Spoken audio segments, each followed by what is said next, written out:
बच्चों, आज हम सुअम जमात की दरसी किताब की नज़्म उर्दू ज़बा हमारी ये पढ़ेंगे।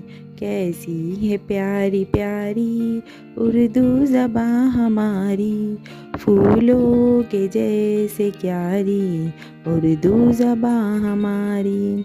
भारत है इसका मस्कन, भारत है इसका गुलशन, भारत की है दुलारी उर्दू ज़बा हमारी।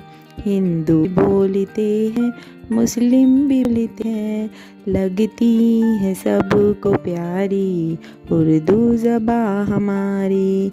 झड़ते हैं फूल मुँह से, घुलता है रस फिज़ा में, जब हो ज़बा पे जारी उर्दू ज़बा हमारी।